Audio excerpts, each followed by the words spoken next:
Hello and welcome to Gravitas Plus. I'm Palki Sharma Upadhyay. It's the 20th of March 2022. Earlier this month, we celebrated Women's Day. Everyone talked about breaking the bias. The idea was to highlight the need for gender equality, make a case for equal rights, equal respect, equal pay. You know, things that every woman wants. Instead, here's what we got on Women's Day: roses, chocolates and bath essentials, even sale on kitchen appliances. Corporates distributed cookies, cupcakes and cups and conveniently covered up critical issues. The gender pay gap, for example. The fact that even today, women are paid lesser than men. In America, for example, women are paid 80 cents for every dollar paid to men. How did we arrive at this number? Step number one, add the annual salaries of all women who work full-time through the year. Step two, find the median salary. Step three, find the median salary of men and now see the difference. In 2020, the median salary of men working full-time in the US was over $61,000. For women, it was over $50,000. Women were earning 83% of what men were being paid. And this is the US. The global picture looks worse. Women the world over are making 77 cents for every dollar earned by men. In other words, women are being paid 23% less than men. This is according to the UN Women. Gentle reminder, we are in the year 2022. What explains this pay gap? Even today, women are paid less for doing the same job as men. Even today, women are overrepresented in low-paying jobs. Even today, women are paying a penalty for pregnancy. They lose jobs or promotions because of pregnancy. Sounds awful? There's more. Studies show that for every child a woman has, she suffers a 5% wage penalty. Female managers who are pregnant are perceived to be less committed to the job, less dependable and more emotional.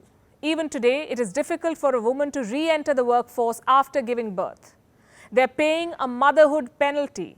Research shows that after giving birth, women are paid less than men with similar education or experience. They also earn less than women who do not have children. All of this adds to the gender pay gap. Is there a fatherhood penalty?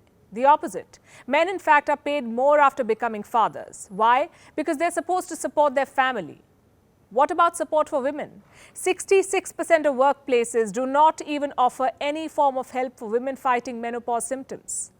This forces them to miss work or take a career break.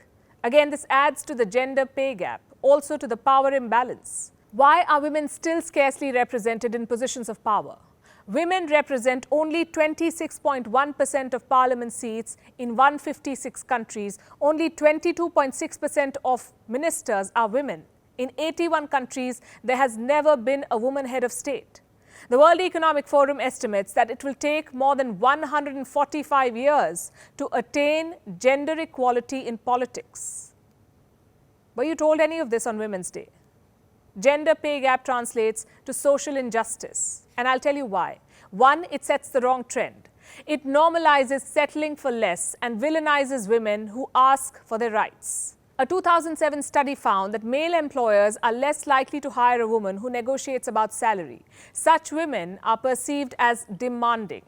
And this creates a toxic culture. HP conducted an internal survey. It found that women employees applied for a promotion only after they met 100% of the criteria. Men, on the other hand, applied for promotion when they met just 50% of the criteria. Point number two, gender pay gap affects financial security. American bank BMO Harris conducted a study. It found that on average, men have twice as much stashed in emergency funds as women. Online tax filing firm TurboTax found over the course of their lifetimes, men save more than 3 times as much money as women do. A 2018 Federal Reserve analysis found single women have more debt, high credit card usage, and more past payment delinquencies than men. And you know what? None of this adds up, because women work more than men. This might come as a surprise to most of you, but women complete more work on average than men do. Women are also assigned 55% of all the work, and I'm not making any of this up. I'm simply referring to analysis by a workplace software company called Hive. You know, we've come a long way. There are more girls in school, more women in the workforce, but women are still fighting for social justice, because gender pay gap is nothing short of social injustice. I know many companies and countries are doing their bit. Germany, for example, it has introduced a national minimum wage. The European Union has adopted a resolution. They will draw up a gender pay gap action plan.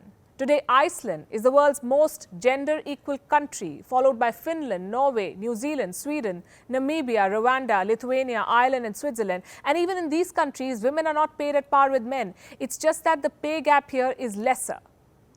And that's not the goal we are chasing. Here's what's worse.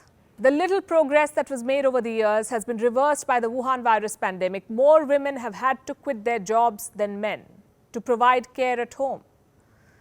There were pay cuts across sectors and verticals. But guess what? Female CEOs took a 30% pay cut at the peak of the pandemic. What about male CEOs? They got a 2% hike.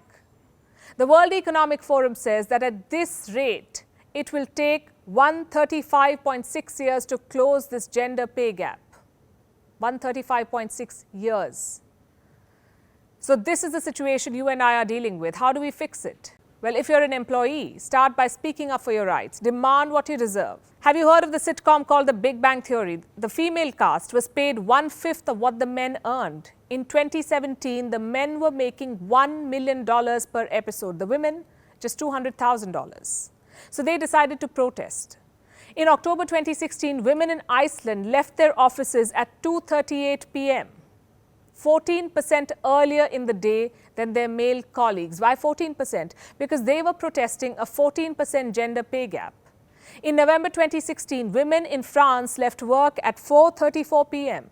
They were protesting a 15.1% gender pay gap. Employees can push for change. If you're an employer, you can make a world of difference. You can single-handedly bridge the pay gap at your workplace. Begin by making equitable salary offers to men and women. Ensure that gender bias does not affect performance reviews. Even a parent can do a lot to bridge the gender pay gap, and I'll tell you why. One of the reasons median salary for women is lesser is because women are underrepresented in high-paying jobs. Only 39.9% of financial analysts are women.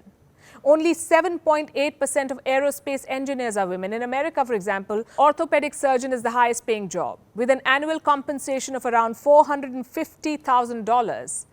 There are just 7% women in this profession. A chief revenue officer earns $400,000 a year. Only 19% women are in that field. You see, one of the problems is we often encourage young girls to pursue a certain kind of careers. While men take up STEM, humanities is seen as suitable for women.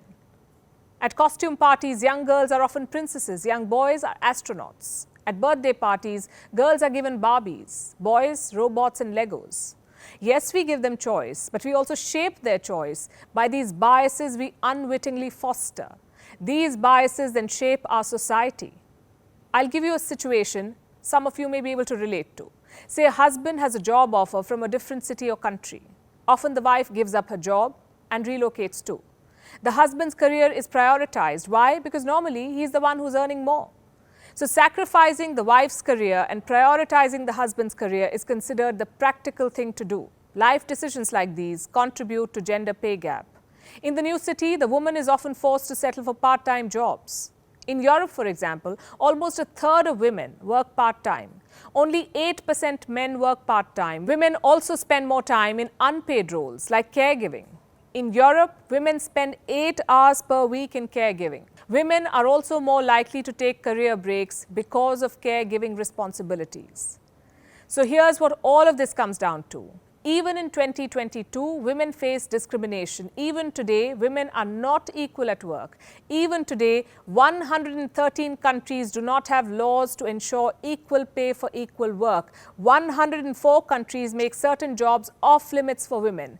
29 countries restrict the hours women can work. 18 countries allow men to prohibit their wives from working. 17 countries limit when and how women can travel outside home. It is March 2022. Women's Day is gone.